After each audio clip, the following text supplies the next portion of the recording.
The gavel was poised to fall, its polished mahogany a sharp contrast to the blistering, dust-choked air of the county impound lot. To the suit-and-tie representatives from Apex Regional Banking Corporation, Item 42 was nothing more than an eyesore, a jagged hunk of oxidized iron, bleeding rust onto the scorched gravel. They openly smirked, exchanging hushed jokes about the old man who had let his livelihood rot into worthless scrap. But history has a funny way of hiding in plain sight. When a quiet, grease-stained mechanic named Thomas stepped forward and wiped a layer of grime from the tractor's undercarriage, his breath hitched. He wasn't looking at junk. He was looking at a ghost. A ghost with a serial number that changed everything. The morning sun had risen over Oakhaven County with a heavy, oppressive heat, casting long shadows across the rows of repossessed farm equipment. For Arthur Vance, a third-generation farmer whose hands were permanently stained with the soil of the valley, this day felt like a public execution. The bank had called his note after 3 consecutive seasons of unprecedented drought. They didn't care about the legacy of Vance Farms, nor did they care about the human cost of their balance sheets. They wanted their liquidity, and they wanted it immediately. Standing near the back of the crowd, Arthur gripped his fading denim cap so tightly his knuckles turned white. Every piece of machinery sold was a piece of his soul torn away. The balers, the combines, the irrigation pumps, all went for pennies on the dollar to predatory corporate bidders. Then, the auctioneer's megaphone crackled to life, directing the dwindling crowd toward the far corner of the lot. There it sat, isolated like a pariah, a 1950s-era utility tractor, stripped of its paint, its tires rotted to the rims, looking completely abandoned by time itself. The lead loan officer for Apex, a young executive named Marcus Finch, stepped forward with a clipboard balanced on his tailored sleeve. He didn't just want to liquidate Arthur's assets, he wanted to set an example to the community about the inevitability of corporate terms. Marcus looked at the tractor, laughed openly, and whispered a comment to the auctioneer that caused a few onlookers to chuckle nervously. To the financial institution, this machine was a $0 line item, a literal piece of trash delaying their flight back to the city. But Thomas didn't laugh. Thomas had spent 45 years servicing heavy machinery in the valley, and his eyes were trained to see past the surface. He knew the weight of real steel. He recognized the specific, archaic geometry of the front axle assembly, a design feature that shouldn't exist on a standard, mass-produced utility model from that era. While Marcus and the auctioneer hurried the bidding along, starting at a humiliating floor price of just $50, Thomas quietly bypassed the security rope. He knelt into the dirt, ignoring the sharp rocks pressing into his bad knees, and pulled a rag and a small bottle of solvent from his heavy canvas jacket. He focused entirely on the flat plate of the engine block, just beneath the heavily oxidized manifold. The rust there was thick, baked on by decades of engine heat and neglect. With methodical, rhythmic strokes, Thomas began to scrub. The bank employees watched him with mild amusement, assuming he was just another eccentric local looking for cheap parts to salvage. Marcus even made a theatrical show of checking his luxury watch, sighing loudly to signal that the mechanic was wasting everyone's valuable time. Going once for $50 to the scrap-yard representative, the auctioneer droned, his voice echoing flatly over the PA system. Beneath the grime, a flash of dull, uncorroded metal finally broke through. Thomas's heart hammered against his ribs. He saw the first digit, a deeply stamped, hand-punched 9. Then a 0. Then a unique prefix sequence that made his years of reading historical manufacturing registries violently collide with reality. This wasn't a standard assembly line tractor. The serial number confirmed a legendary, long-lost prototype, the missing link from the 1953 industrial defense contract, a machine manufactured with experimental, high-grade alloy components that were supposed to have been entirely destroyed by federal order after the Korean War logistics shift. It was a mechanical unicorn, wrapped in 50 years of deceptive rust. Thomas stood up slowly, his face completely expressionless, carefully pocketing his rag. He looked across the lot at Arthur, whose eyes were downcast, completely unaware of what lay hidden beneath the surface of his grandfather's old yard ornament. Thomas then looked at Marcus Finch, the bank representative who was currently snickering into his smartphone, completely blind to the millions of dollars of historical and material value sitting right in front of his polished shoes. The contrast was absolute, corporate arrogance versus blue-collar knowledge. Thomas cleared his throat, raised a weathered, grease-darkened hand into the humid air, and broke the silence of the mocking crowd with a voice like gravel. "I'll bid $500, he said clearly, intentionally setting the trap. The sudden bid hung in the heavy afternoon air, disrupting the smooth, mechanical rhythm of the bank's liquidation process. Marcus Finch stopped typing on his smartphone, his eyes narrowing as he looked over the crowd to locate the source of the interruption. When his gaze landed on Thomas, a faint, condescending smile played across his lips. To a corporate asset manager like Marcus, a $500 bid on a piece of scrap metal wasn't a threat, it was a minor financial windfall extracted from a foolish old local. He nodded to the auctioneer, signaling that they should accept the money and close out the line item immediately so they could finalize the foreclosure documentation. The auctioneer's voice accelerated, trying to lock in the unexpected profit before the bidder changed his mind. "I have $500 from the gentleman in the back, do I hear 6? He scanned the small group of local farmers and scrap dealers, but everyone remained silent. They looked at Thomas with a mixture of confusion and pity, assuming the old mechanic was simply sentimental or losing his mind. Arthur Vance stepped closer to Thomas, his brow furrowed with concern. He reached out, placing a heavy hand on his friend's shoulder, and whispered fiercely under his breath, warning him not to waste his hard-earned savings on a machine that hadn't turned over since the winter of 1984. But Thomas remained completely still, his eyes locked onto the auctioneer's podium. He knew exactly what he was doing. In the complex world of commercial asset liquidation, a completed auction sale under court-ordered foreclosure creates a binding, unassailable legal transfer of title. Once the hammer fell and the bill of sale was signed by the bank's designated agent, the underlying asset, and whatever historical secrets it contained, would legally belong to the buyer, completely free and clear of Arthur's original liabilities.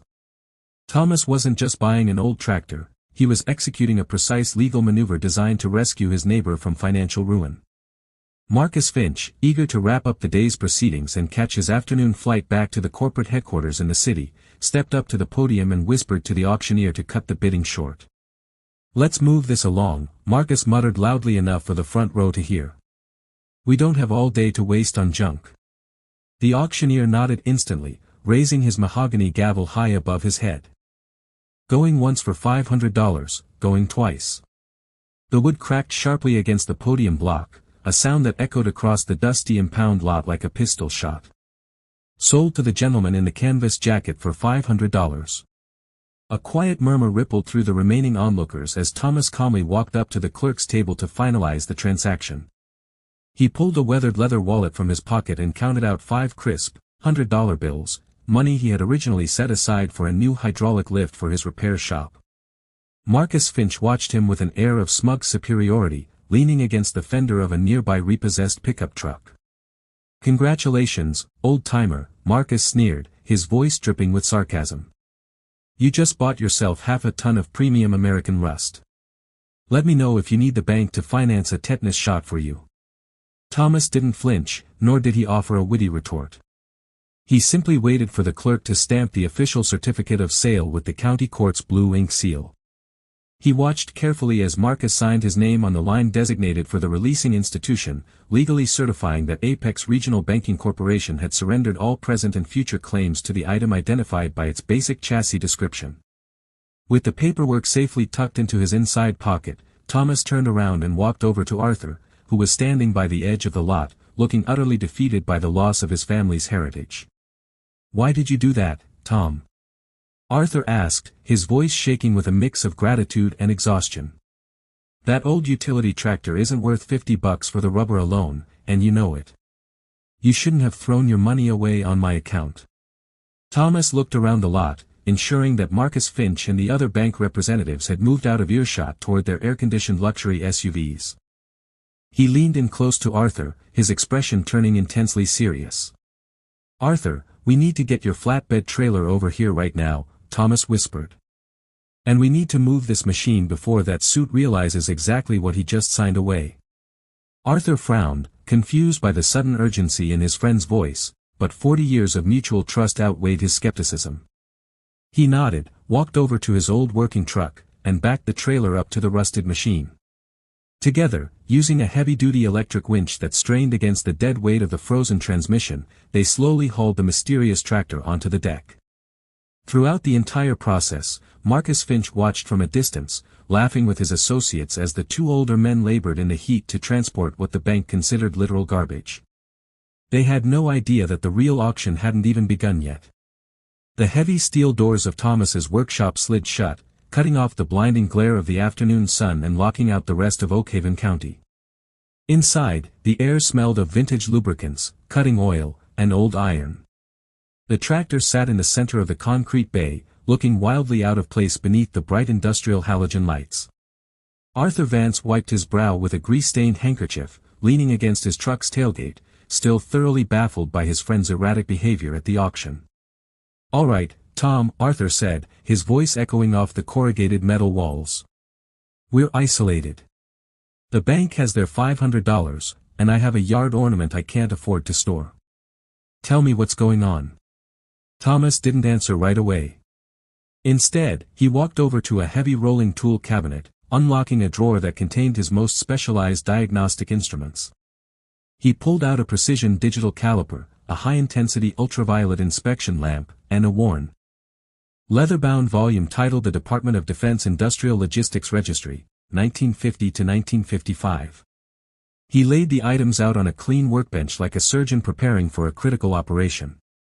Arthur watched in absolute silence as the mechanic approached the rusted tractor with a chemical compound designed to dissolve layers of decades-old industrial paint without marring the underlying metal structure.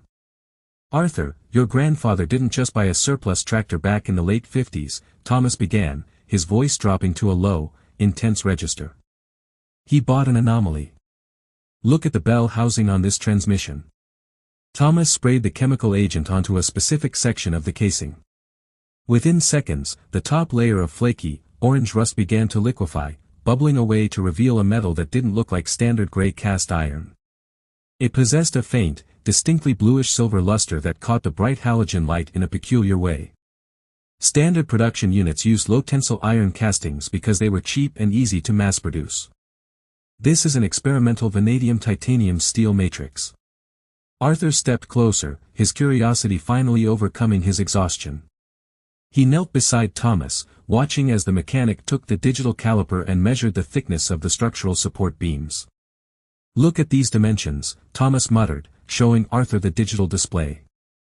"They're 20% thicker than the factory blueprints for a standard commercial model, yet the overall weight signature on the scale was identical.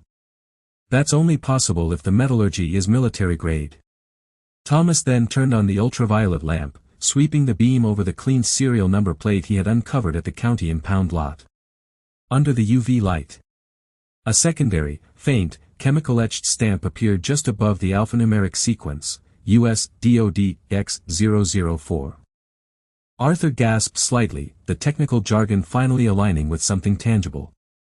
"X means experimental," Arthur whispered, his mind racing back to stories his grandfather used to tell about his brief time working as an engineering consultant for the Military Logistics Board before buying the farm.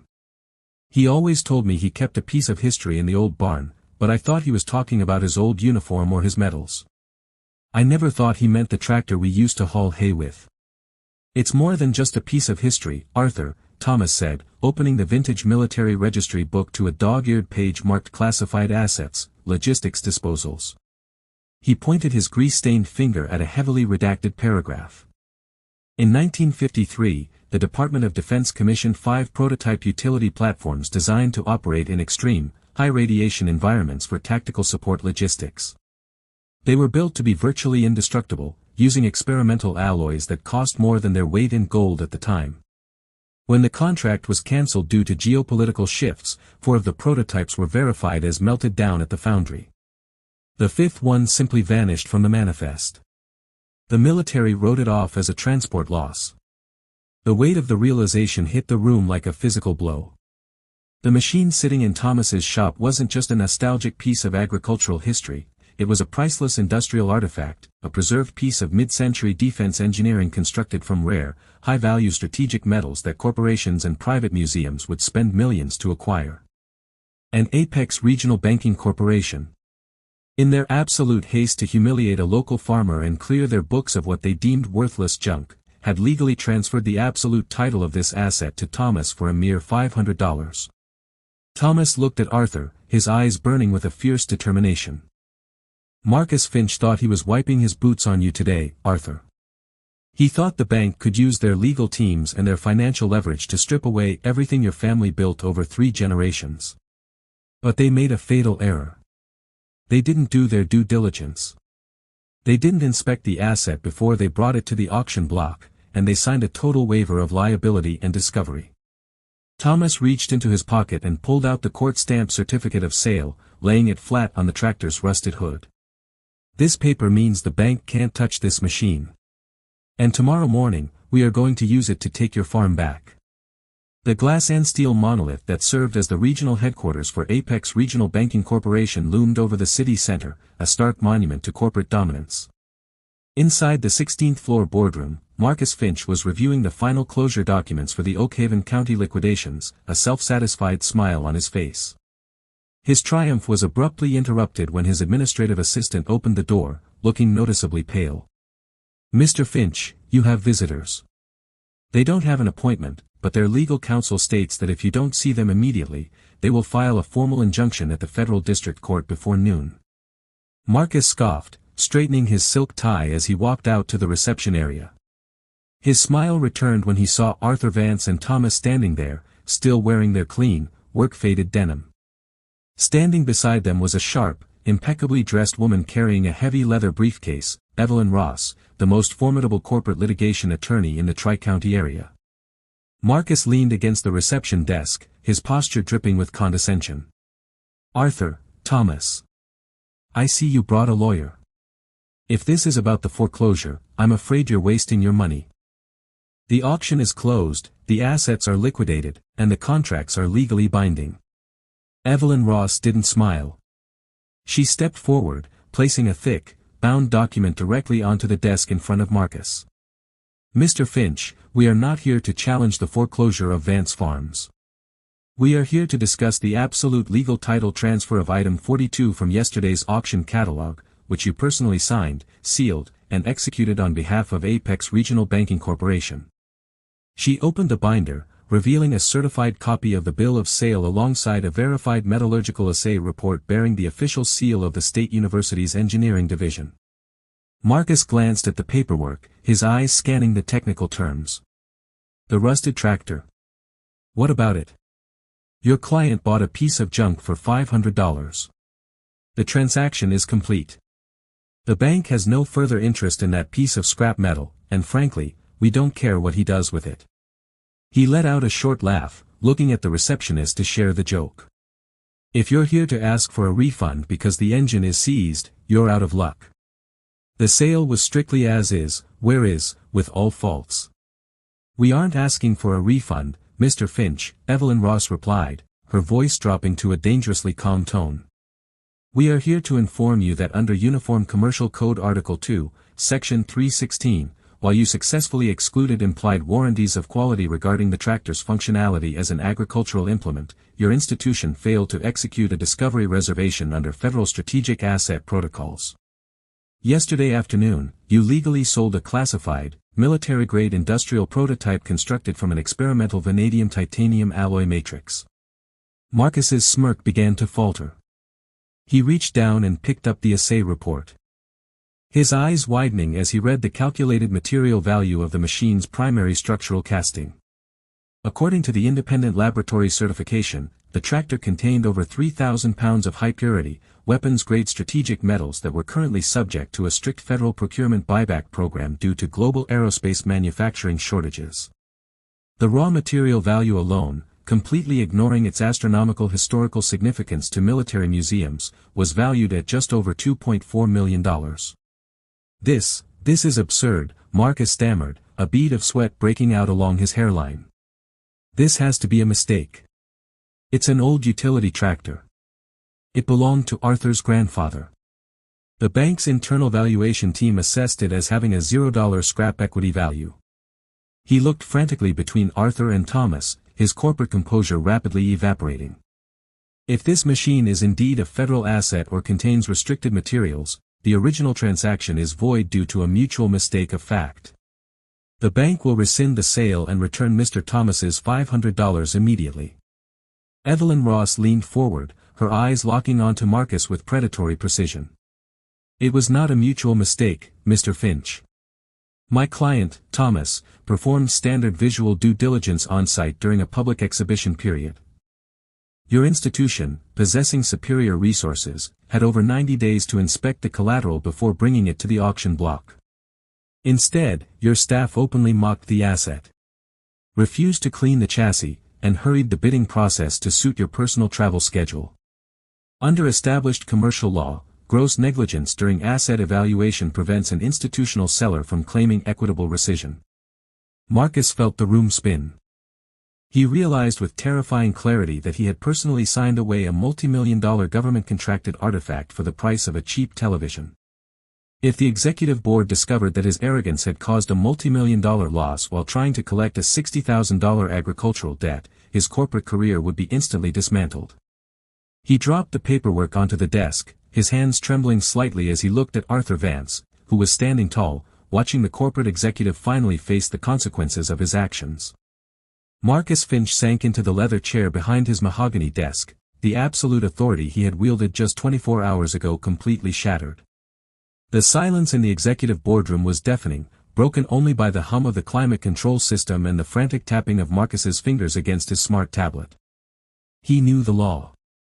More importantly, he knew his superiors at Apex Regional Banking Corporation would show him the exact same mercy he had shown the local farmers of Oakhaven County, absolutely none. A $2.4 million loss resulting from pure institutional arrogance was an unmitigable corporate disaster. Evelyn Ross broke the silence, her pen poised over a draft settlement agreement she had pulled from her briefcase. Mr. Finch, let us be entirely pragmatic. If this dispute proceeds to a public courtroom, my clients will file a formal motion for discovery. We will subpoena your internal valuation logs, your communication strings regarding the Vance Farms liquidation, and the video footage of yesterday's auction where your staff openly refused to verify the asset's structural markings. The resulting press coverage will destroy your regional reputation, and the Federal Logistics Board will likely audit your entire asset recovery division. Marcus swallowed hard, his face pale as he looked up at Arthur Vance. The old farmer stood with his arms crossed, his face weathered by decades of hard work, but his eyes were bright with a newfound dignity. What do you want? Marcus asked, his voice reduced to a dry whisper, stripped of all its previous corporate polish. You didn't come all the way to the regional headquarters just to gloat or to watch me get fired. You brought a settlement contract. State your terms. Arthur stepped forward, placing his heavy, calloused hands on the polished edge of the boardroom table. The terms are simple, son, Arthur said calmly, his voice carrying the deep weight of the valley. You are going to completely reinstate the deed to Vance Farms, free and clear of all previous liabilities. You will issue a formal, written satisfaction of mortgage, certifying that my family's debt to Apex Regional Banking Corporation has been paid in full. In exchange, Thomas will execute a partial title reassignment for item 42 back to your institution, allowing you to deliver the strategic prototype to the federal buyback program and save your career. Marcus calculated the numbers rapidly in his head. The outstanding foreclosure balance on the Vance property was exactly $62,000. Even after factoring in the bank's legal fees and the administrative costs of reversing the liquidation paperwork, swapping a $60,000 agricultural debt for a $2.4 million strategic industrial asset would show a massive net profit on the bank's quarterly balance sheet. He would look like a financial genius to the executive board, completely erasing the foolish mistake he had made at the auction block. And what about Mr. Thomas? Marcus asked, turning his gaze toward the quiet mechanic who had started this entire chain reaction with a $500 bid and a solvent rag. He's the legal owner of the bill of sale. What does he get out of this arrangement? Thomas smiled faintly, his hands resting in the pockets of his clean canvas jacket. I keep the engine block, Marcus, Thomas said softly. The Federal Registry allows for the preservation of non-structural mechanical components for historical display. I'm going to clean up that unique 1953 power plant, mount it on a display chassis, and place it right in the front window of my repair shop. It'll serve as a permanent reminder to everyone in Oakhaven County that if you don't take the time to look beneath the rust, you'll miss the real value of what's right in front of you. Marcus didn't hesitate. He pulled the settlement binder toward himself, signed his name on the execution line with a trembling gold pen, and applied the bank's official corporate seal to the deed reinstatement forms. Within minutes, the digital administrative network updated, officially restoring the Vance family legacy to its rightful owners. The contrast between the morning's desperate struggle and the afternoon's total victory was complete. As Arthur, Thomas, and Evelyn Ross walked out of the glass tower into the warm sunshine, they left behind a corporate empire that had been utterly outmaneuvered by simple blue-collar knowledge, proving that true worth can never be measured on a basic corporate spreadsheet.